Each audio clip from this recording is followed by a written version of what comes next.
There we go. That is that better?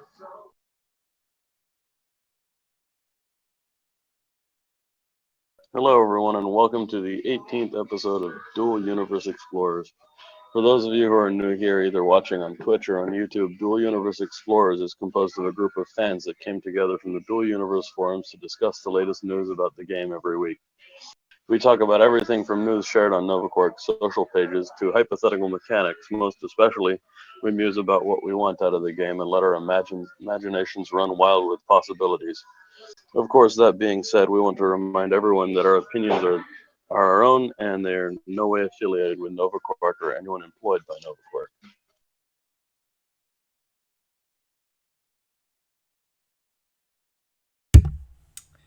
Hello. How's everyone? Oh, not bad. Doing quite snazzy, thank you. Yourself? Not bad, Uh, thank you. I'm doing all right. Daylight savings time, so actually feel great. Oh yeah, I forgot about that. I honestly didn't even notice daylight savings time until I got to work this morning. I was like, hey, wait a minute, that clock's wrong. Like, why am I the only one here? Oh, No, I go by my phone, so it was all right. oh, nice.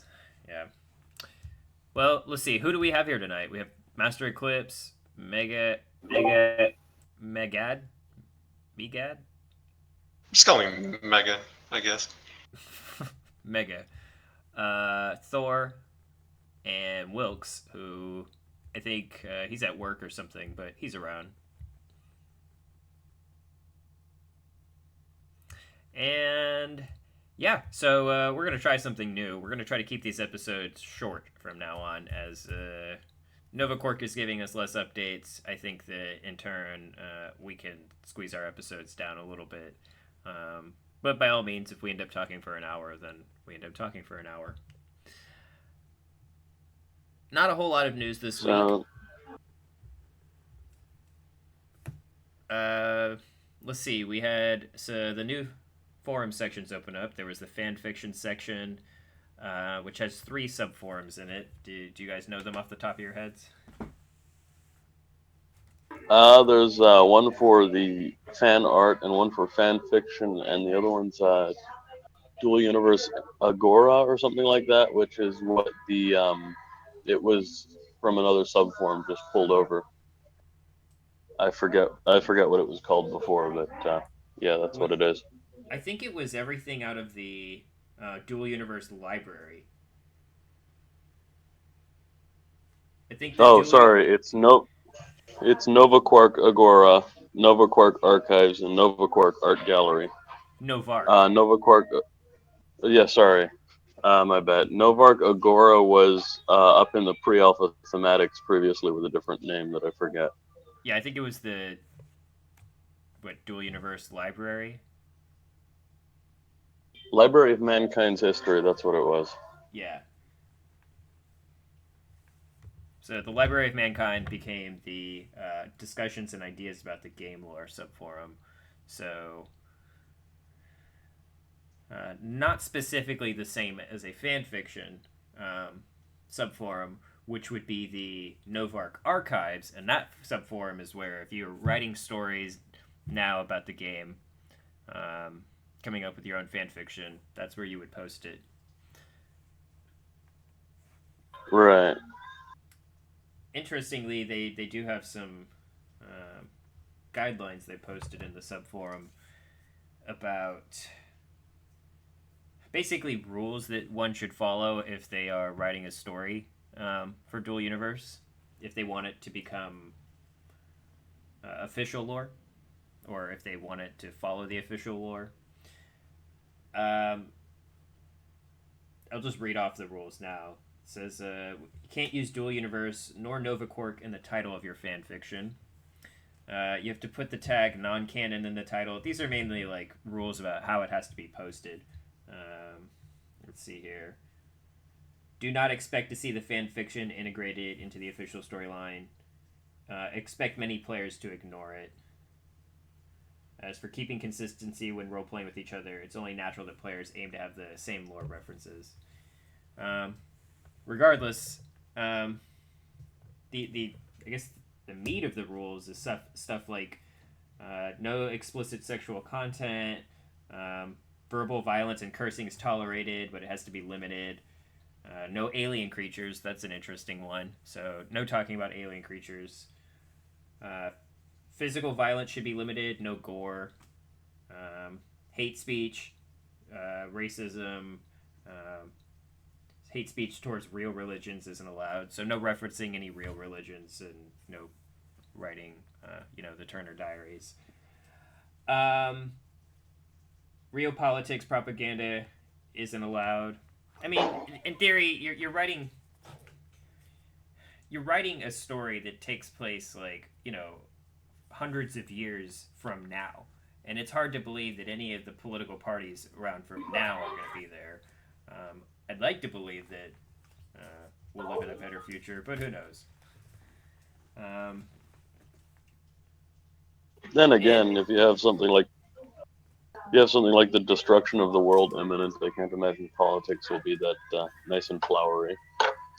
yeah, yeah. Well, I wish I could say more. I mean, there are rules up there now. So for people who are writing stories in the dual universe, um, there's I mean the most interesting rule there, aside from like racism and basically don't be a dickhead when you're writing a story. It's a story about a fictional universe. Um, is this whole thing about no aliens? So that seems like something that they want complete creative control over, is the backstory and lore about aliens and anything to do with aliens. I feel like that's a pretty good move on their part as well, because you can't have everyone just like making Star Trek with a DU theme, you know? Right.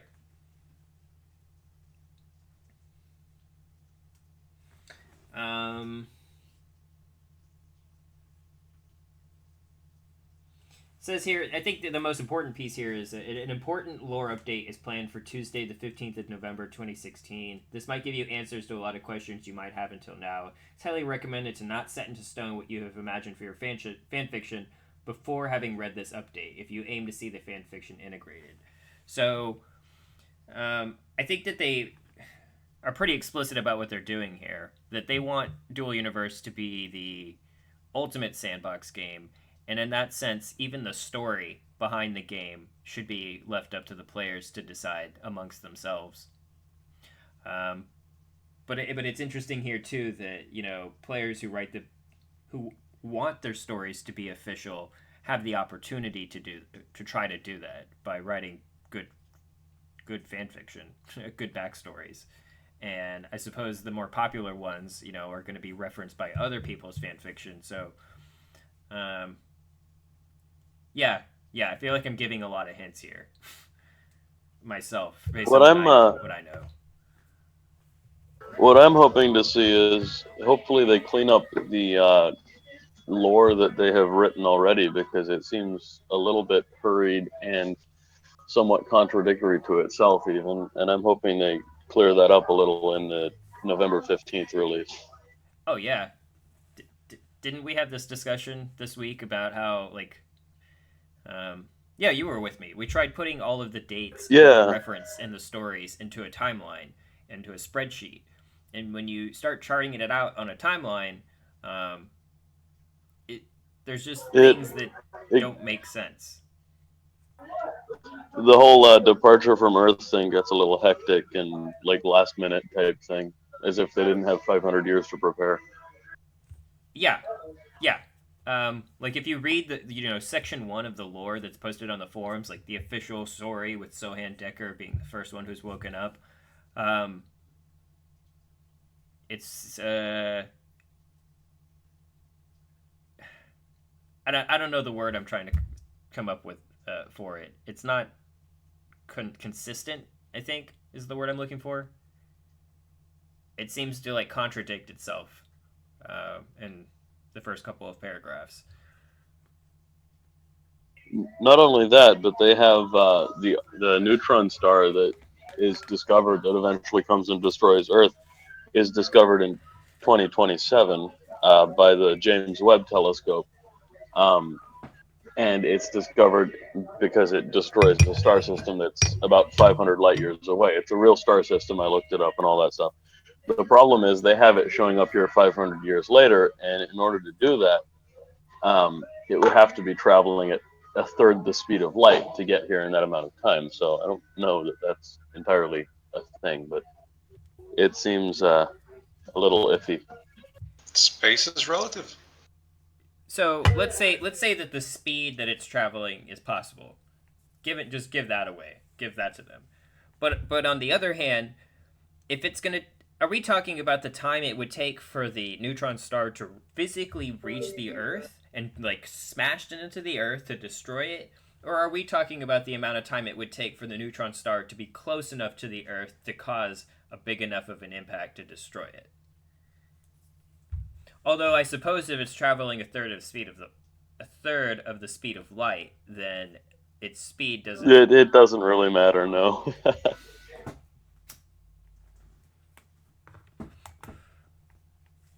Interesting. Also, like how much extra mass would it have just from traveling that fast? Makes you wonder. Quite a bit, actually. Neutron stars on their own are quite massive already.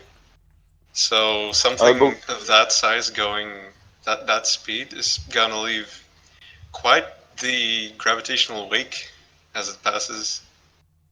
Like I probably believe the ripple itself of gravity would be enough to shear Destroy larger Earth. objects apart. Right. I read somewhere that most neutron stars are about twice the mass of the sun and about 10 kilometers across, I which gives think you an that idea of I kind of. think that this could all be fixed if they just rewrote that one part of the storyline and to say they determined that it would be close enough to destroy the Earth in 500 years. Instead of it would reach the Earth in 500 years. Because by saying that, it implies that it physically has. I don't know. There's just. It's just something that's bothering me about the backstory. Maybe it's not that big of a deal. I've found it pretty directly says it hits Earth. I don't know if it's in those exact words, but it pretty directly says the thing connects with Earth physically, which is a bit of a stretch. You know, I don't think Earth would even be able to survive getting close enough to potentially impact, especially with that amount of gravitation flying around. The final But forces would that's probably just pull it apart. And here's the thing: yeah. 500 years between that. I guess I don't know if we brought that up. So yeah, so 500 years between discovering that there's something that's going to destroy the Earth and the time at which it's going to destroy the Earth. Now imagine 500 years ago. Okay, imagine if like the Mayans discovered there was some neutron star or some planet hurtling towards the Earth that was going to destroy us in 1,000 years. What is there But left to for us to even believe them? well, I guess in modern times we do have electronic storage systems and all that, and our data is fairly solid scientifically, and I think It's a our huge stretch future of selves time. would. What I'm getting at Yeah, I here is know. it's a huge stretch of time, right? And so let's say humanity like does agree that the planet is going to be destroyed. Like that's just assumed. All the world governments, all the people know that there's a neutron star heading towards Earth. So in 500 years, either humanity would have torn itself apart, or it would have become kind of like a Star Trek universe with one united federation, United Nations. And in fact, the United Nations is referenced by name in the official story that the United Nations in the year 2036 built the arc ship called the Novark. So the Novark was constructed roughly 510 years later. But then you read the first part of the backstory there, And Solhan Decker talks about how he has memories of things happening. And one of these memories is that he remembers like bodies of people sizzling in shields, like I guess shields around the spaceship, the Ark ship. Um, Crowds of people, protesters or whatever, like clamoring to get into the ship, fighting to get into the ship. And then, like 2 sentences later, he has this memory of like standing on the Ark ship, looking off in the distance for this girl, and he sees her kite flying amongst like a field of other kites, and presumably there's a huge crowd of people out there flying kites to celebrate the Ark ships taking off. And I don't know. It seems contradictory both in the amount of time, 500 years, and just those two pieces, contradictory elements, like of people still left on Earth 500 years later as this Ark ship is taking off. Well, another whole aspect of that would be in 500 years, everybody has known for 500 years that the Earth is toast, and I would imagine they'd be somewhat, chill about it after, growing up hearing, hey, the Earth is gonna, get splattered like a bug on a windshield in, 50 years or whatever. And I don't think there would be that much panic. I mean, everyone would have plenty of time to adjust to the idea. So I don't know. Maybe that's something that they're going to clear up in the official lore guidelines coming on the 15th of November, which is what, only a week away. So Fun fact. Something moving at a third of speed of light, that's 500 years away, is 40 times farther than the closest star to Earth. Just thought you should know. Yeah. Interesting. maybe they're just going to tell us it's a game. It's not Brutal. a big deal. It's a game. And we'd have to tell them, look, we're freaking nerds. It is a big deal. That's probably going to happen with a lot of people. Not kidding. I know of a fight that happened between two nerds that were fighting over whether stargates are one directional or two directional. That's They almost sad. actually got into it. One of them They got into left it. with a pink eye.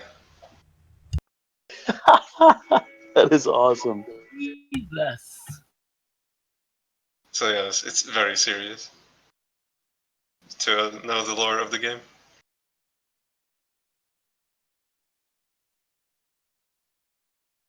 To some people, at least.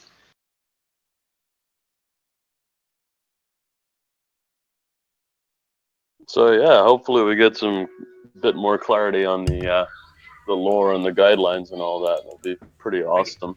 I guess the whole reason that I'm like complaining about any of this stuff is that we're given the opportunity. It's kind of told to us that we're given the opportunity here to write fan fiction that we want to become official lore, and that if we're supposed to be writing official lore, like I don't know, it's kind of hard when we're given these arbitrary things. Actually, it's very interesting.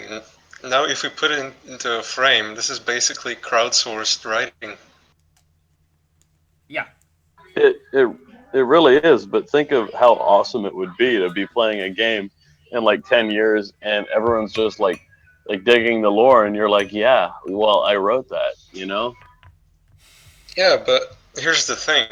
Whenever you crowdsource something, you need to have someone curate it. Otherwise, you're gonna get unsatisfactory results. Well, I think the people that are going to be curating it are going to be us, the writers, people writing. Ultimately, what that entails is like if 5 years down the line you're going and you're trying to write a story, you're digging through other people's stories, and perhaps I hope that a year from now, when more stories have accumulated on the forums, that somebody is keeping some sort of wiki or database of all these stories. I know I've personally created a timeline spreadsheet just to start sticking important dates in there in order, so that if I were to go back and try to write a story and reference other people's characters or other people's ships or whatever, that I could actually go and look at the timeline and say, okay, like I can't if I can't talk about something that hasn't been created yet, or somebody who hasn't been born yet, even in my story, if it's not in the right time period.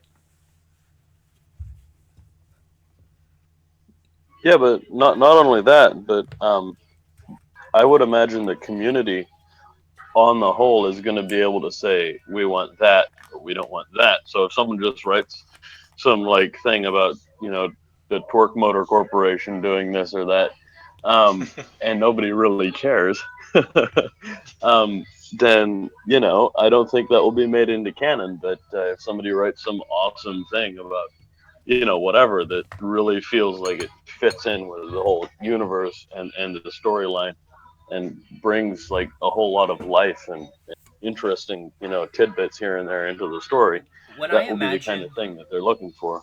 when I imagine like how I want to begin writing a story, um, in the dual universe world, and I've been thinking a lot about this.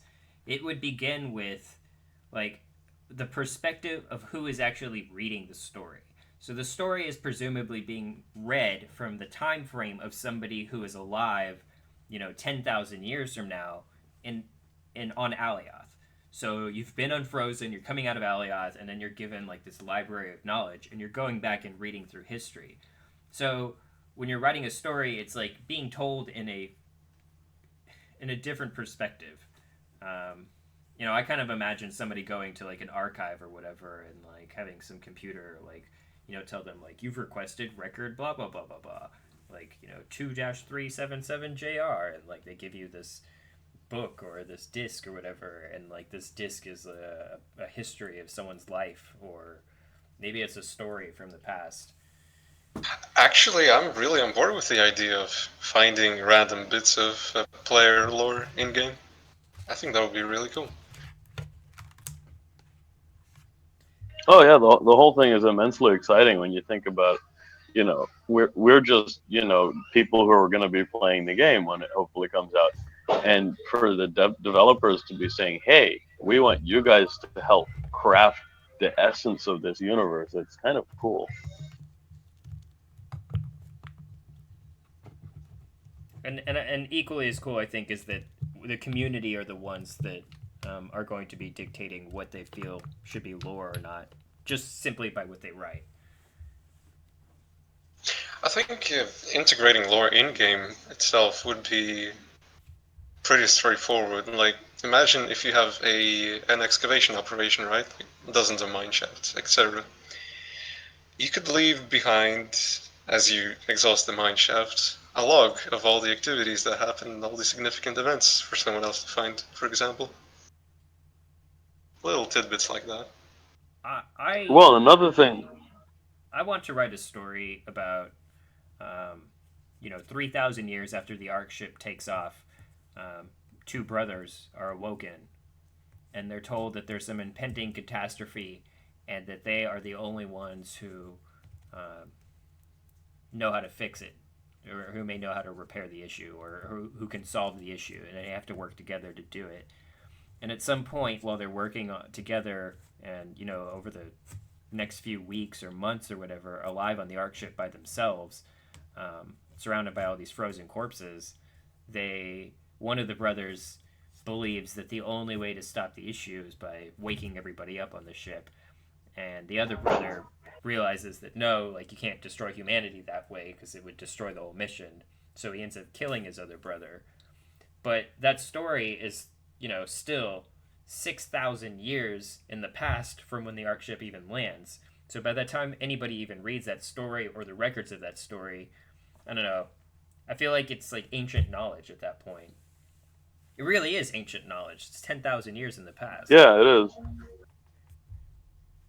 Well, you think about the entire voyage of the Ark ship being 10,000 years.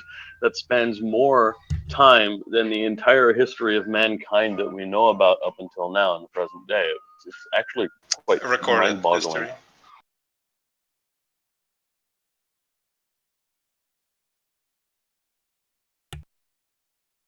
Yeah, it's something Oh to think yeah, about in when you're reference writing the story.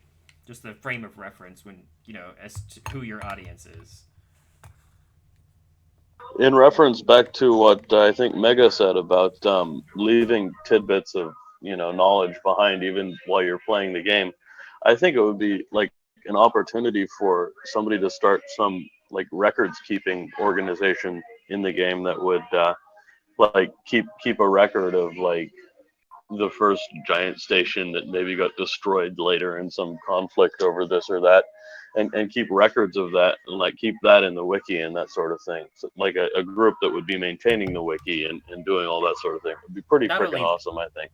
not only that, but I think it's a great opportunity for people to actually play the game and write stories from the perspective that they're in. Like if they witness or take part in some massive battle, to actually write it out as a story and for that to be kept in the archives.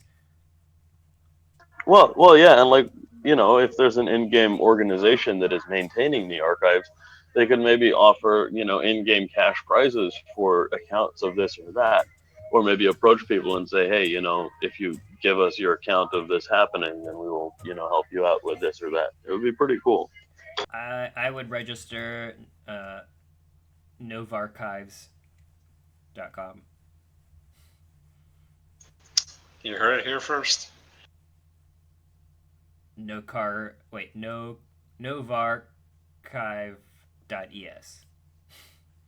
With a spelling error instead of CH with a K. Yeah, with a K. I'd put a wiki up there, perhaps, and then just start amalgamating people's stories into something. But I don't know. Maybe a wiki isn't the best format for that. Maybe a whole different framework would be better.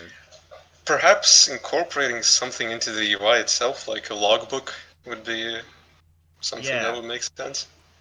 I mean, I'm not expecting NovaCorp to make this, but people from the community certainly could make this. Well, I mean, you already got freaking apps for like notifications in Eve Online. I'm sure somebody's going to be able to figure that out.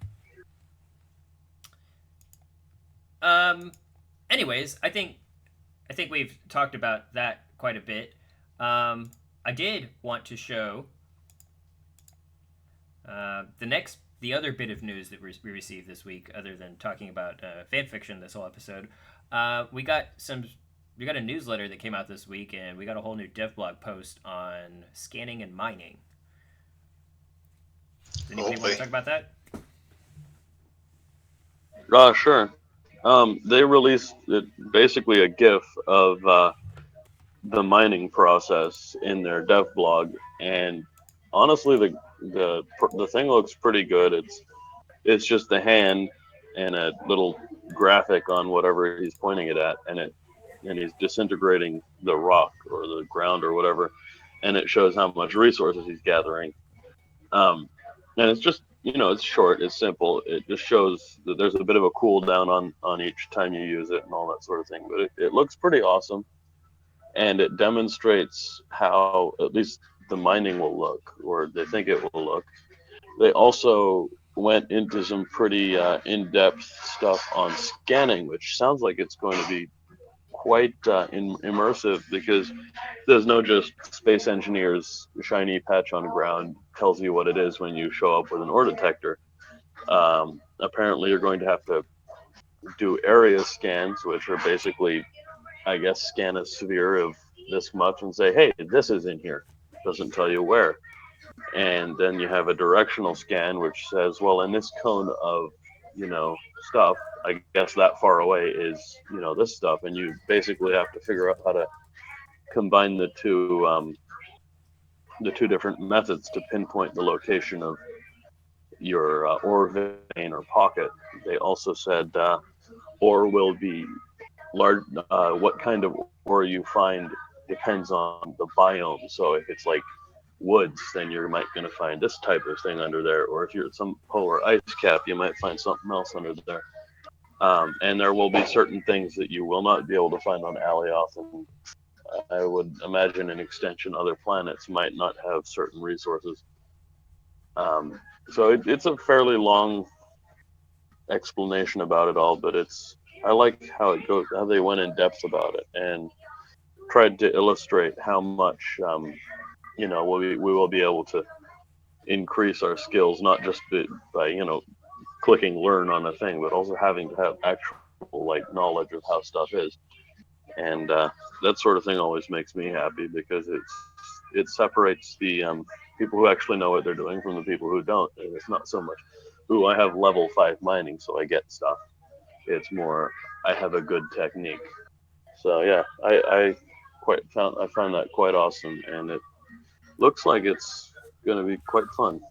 What I like about this update is just that looking at this GIF, because I don't know if you remember the demo video that JC did back in June or July where he like went through for 10 minutes and flew up to the The space station. soil looks so much more beautiful right now. Yeah, it looks like actual soil now. And not only that, like whenever he digs, like the textures actually like connect. You don't, it doesn't look like a whole different block. Like the textures are seamless as he's digging. And then also the debris falling. That's something else that I noticed was new.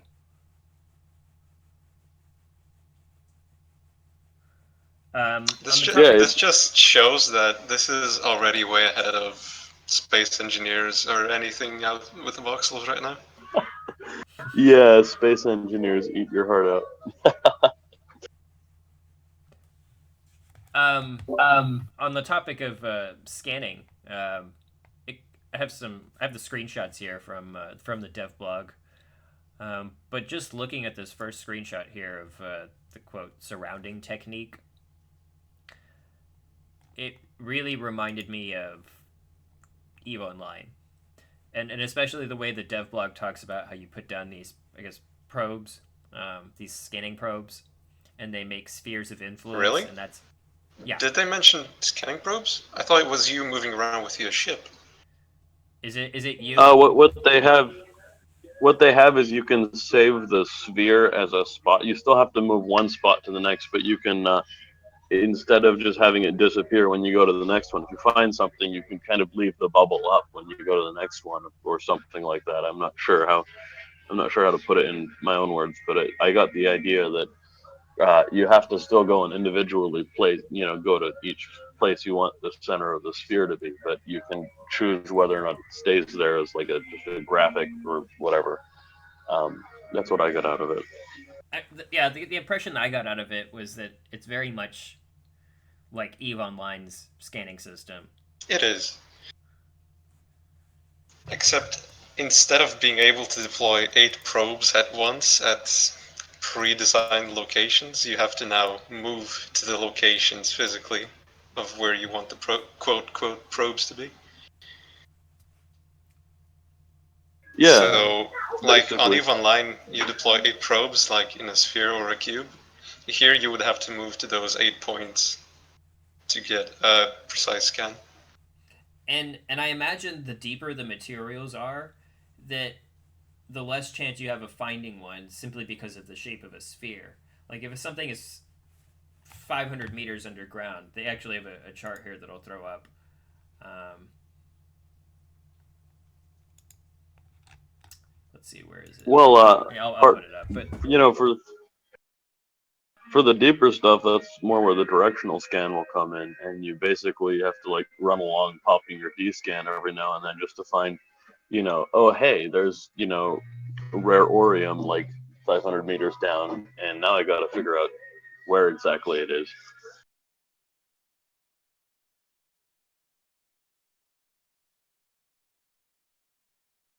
so they have this chart here that shows the difficulty level of finding an ore for the various. They don't name any ores, but they just show like a category of difficulty, the size of the chunks, and the repartition.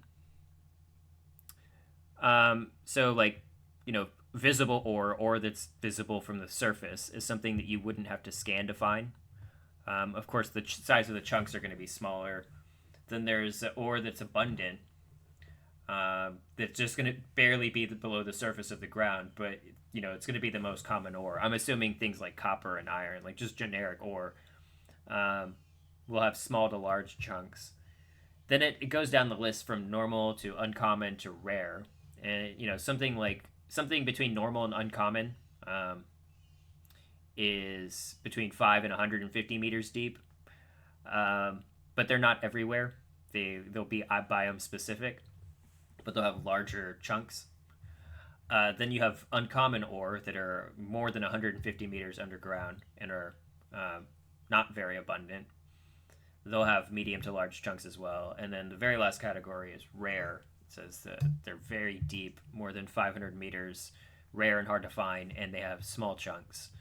So if something is more than 500 meters underground, say it's a kilometer underground, and it's a very small chunk, you're not going to be able to find that, with a ton of spheres, so much as you are just from scanning meticulously the ground over and over and over. And I think that depending on the size of your sphere, you may even have to go underground to scan.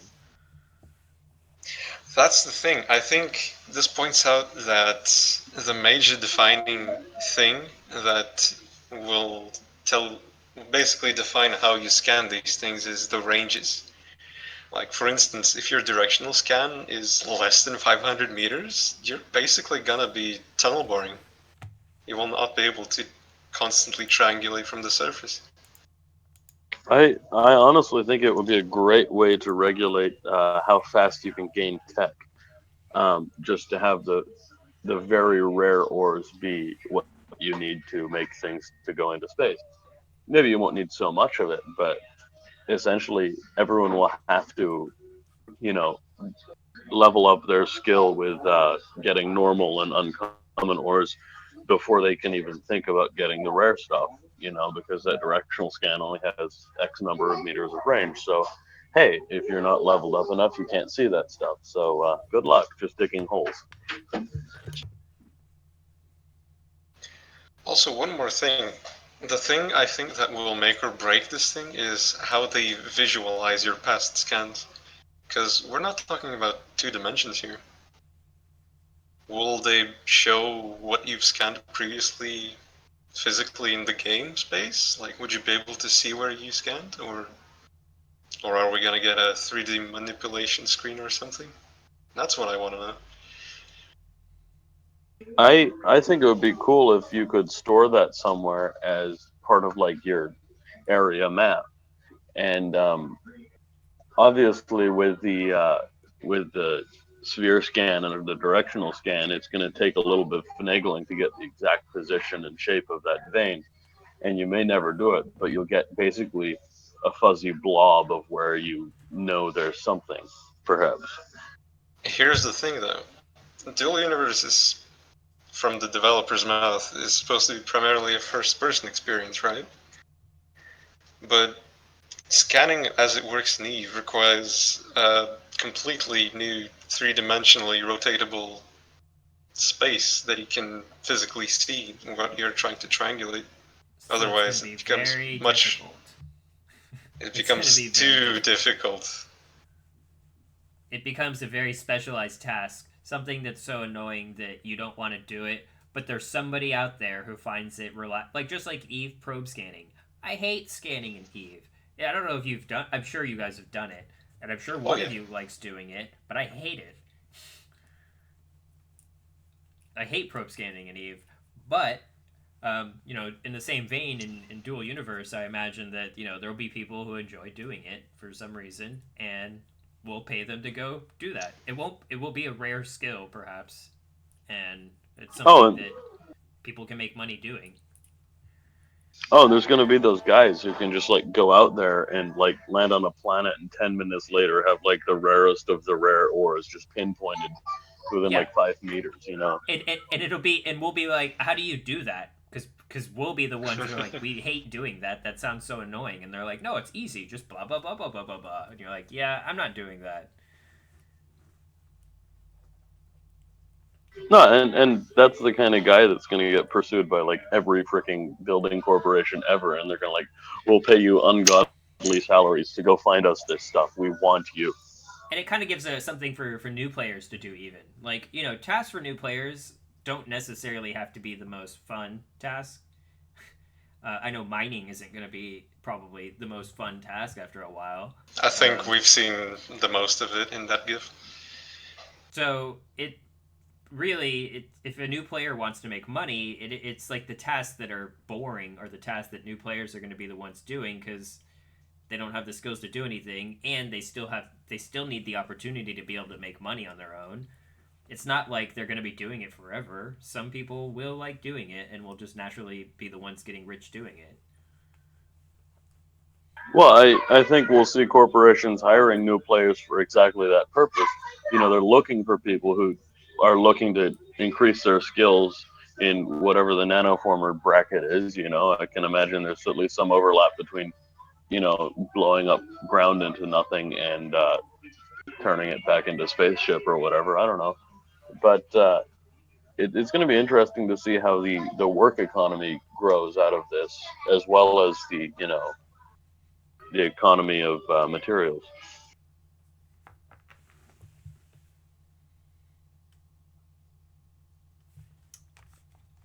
I'll put that ore rarity chart back up. I think it's the most interesting of the new graphics.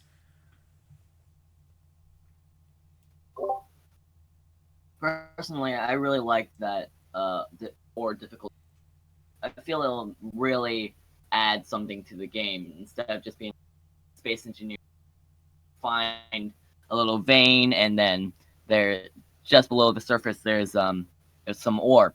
But here, there's actually a certain amount of depth that you need to go before you can actually find that ore. So I feel that this will actually structure the mining industry a lot more than it would in Space Engineers. Yes, that actually really speaks to me. Like, I have the primary gripe that I have with Space Engineers is that you can dig a 60-meter deep ditch and you can basically just found the best things that you can find. Like, that's it. Here we're seeing that you will have to actually the possibility to create intricate tunneling systems for mining, which is I find very interesting. Or people who just live underground building giant mining complexes underground. I mean, because you don't just want tiny top tunnels big enough for a person. Presumably, you want to dig deep enough so that if you're hauling out a lot of materials, you want enough space to move a ship or some sort of vehicle in and out carrying those materials. So I don't know. Yeah,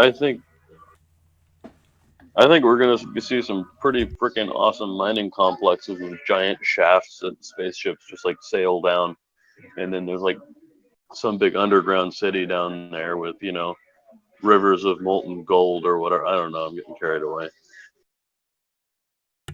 It's cool too because it kind of just that one line on the chart gives a nod to people who were planning on doing that anyways, living underground, building underground bases. That yes, it's going to be something that's possible, building underground. I I think it might also inform the location of underground bases. Hey, under this mountain we found three different deposits of unobtainium. This is going to be awesome place to build underground base. Oh, Now, by the way, up near the top there's some nice iron. one thing I know that they're not that they haven't really mentioned yet that I would really like to see is underwater mining, ore or material that can only be found on ocean floor or perhaps underneath ocean floor.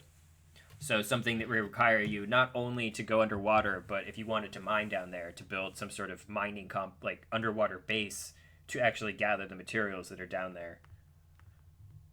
I don't know about having it exclusively found underwater, but I know certain materials like magnesium and other rare earth metals are found in abundance somewhat on the ocean floor in these little like round things. I forget what they're called, but they're kind of common like in deep spots in the ocean, but you Mm-hmm. know, I don't know. I would like that just to give a nod to those of us who have been wanting to build underwater bases. And Oh, I water. think they even yeah I think they even said water was going to be something that came later. It's not high up on the roadmap. Yeah, because currently with the transportation engines and methods they presented, water is a big question mark. I know when we asked JC about it, I think he pretty much said water was a placeholder. That like no, there's no plans for submarines or boats yet. Yeah. Yet, I would Yeah, hope that so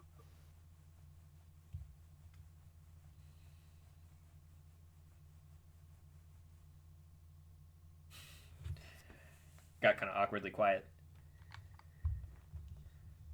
I think two people were trying to wait for each other to say something. But yeah, boats. So, yeah, I mean, will this stuff be an alpha? Will or placement? Presumably, it will if they're writing about it now that this or placement will be an alpha. Just looking at that screenshot, we know that alpha will have at least better graphics if that's the right wording, the phrasing, better textures, little Yeah. tiny things that add to it, like the whole was it texture of rock like breaking apart. Actually, what's the time difference between this blog and the blog where they first showed voxel excavation? A year? No, no, Was no, it no. was it real? No, Much more than a year. really. Or maybe I'm thinking of No, the wrong one. The one where he first walked around on the grass and showed how the voxels work and dug a Oh, bit underground.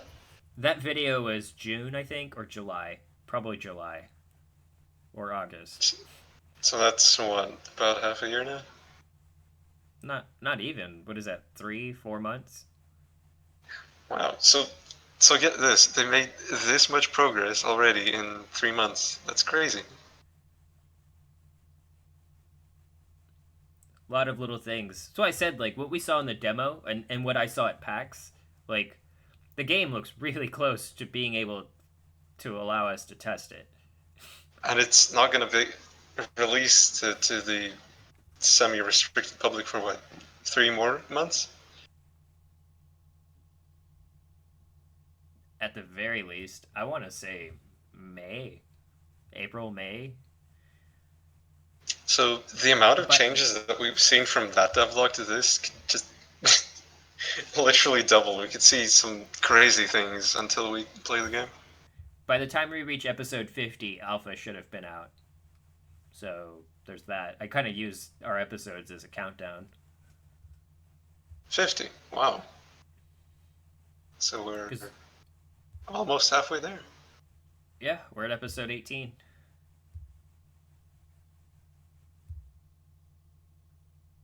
Well, with that being said, I think it's a good time to wrap up the episode. Does anybody else have anything they want to bring up? Any news? Anything from the forums? I haven't really read the forums this week.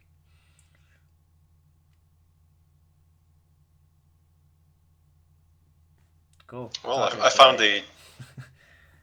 Yeah, a lot of people are already disconnected, unfortunately, for some reasons.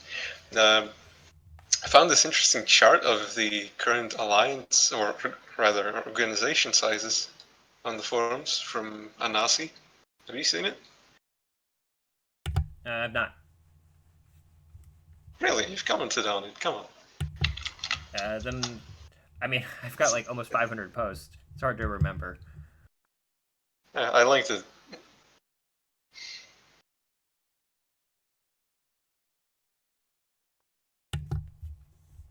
Oh, yeah. Hmm. We're not on that one. Dual Universe Explorers is not on this chart. Oh. Yeah, he explicitly left us off. Also, Raptor Squad is not on here, so I don't know. Not entirely an accurate chart, but cool nonetheless. Yeah, it's interesting to see. I would have not told you that the largest organization has over 150 members. It's pretty cool for a game that's not out yet. How many of them will be around in 2 years? 2 years is when the game will be releasing. December 2018 is their target. Let's say they do everything right, and they reach 2018.